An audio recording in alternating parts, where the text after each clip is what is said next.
ఒకవైపు social media మీద విచ్చలవిడి పదప్రయోగంతో విరుచుకుపడుతున్న కూటమి ప్రభుత్వ పెద్దలు, మరొక వైపు అదే సోషల్ మీడియాలో వాళ్ళ ప్రభుత్వ పార్టీ ప్రచారాల కోసం ప్రజాధనాన్ని విచ్చలవిడిగా ఖర్చు పెడుతూ ఉండడం ఆశ్చర్యం కలిగించక మానదు. ముఖ్యమంత్రి గారి దగ్గర నుంచి, వాళ్ళ కుమారుడి దగ్గర నుంచి, మరో ఆయన దగ్గర నుంచి, మరో మహిళా మంత్రి దగ్గర నుంచి మొదలు పెడితే ఇంకా వాళ్ళ పత్రికలు, టీవీ ఛానళ్ళ పైత్యం మనమేమీ చెప్పక్కర్లేదు.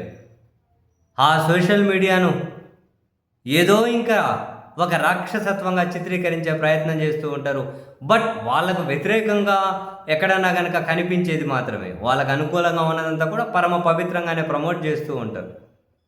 ఒకవైపు ఇలా వాళ్ళ వ్యతిరేక సోషల్ మీడియా మీద విరుచుకుపడుతూ, మరొక వైపు సొంత ప్రచారం కోసం ప్రభుత్వ ఖర్చులను మొన్నటికి మొన్న చూసాం.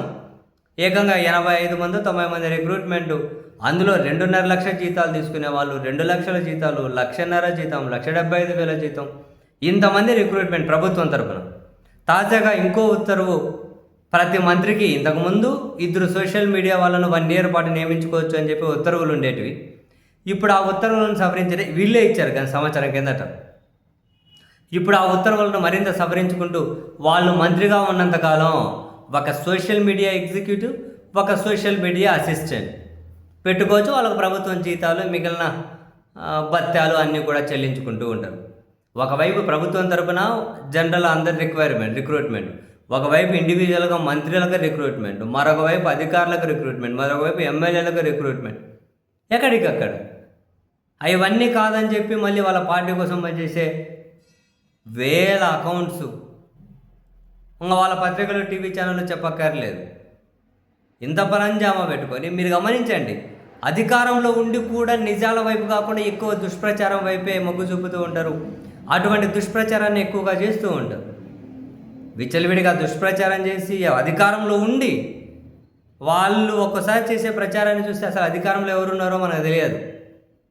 వైకాపా రౌడీజం పెరిగిపోయింది అంటారు, అధికారంలో కీలకంగా ఉన్నాయని ఒక ఆయన. ఆ వైకాపా రౌడీజం పెరిగిపోయింది, తక్కువ మడతేస్తా, ప్యాంటు మడత పెడతా అని ఏదో అంటూ ఉంటారు.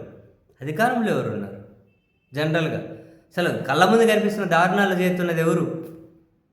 అంటే ఇట్లాంటివి ఇంకా ఎక్కువ ప్రచారం చేయడం కోసం అని చెప్పి మళ్ళీ సోషల్ మీడియా వాళ్ళు ప్రభుత్వ ప్రచారాలు చేస్తారా? పార్టీ ప్రచారాలు అండ్ ప్రభుత్వాన్ని ప్రశ్నిస్తే ఎవరైనా వాళ్ళ మీద విరుచుకుపడడాలు. బాగుంది, సరేలేండి, అధికారంలో ఉండేది అనుభవించేకే కదా. ఆ అనుభవించడంలో మాత్రం ఎక్కడ రాజీ పడేటట్లు ఏమీ లేదు కానీ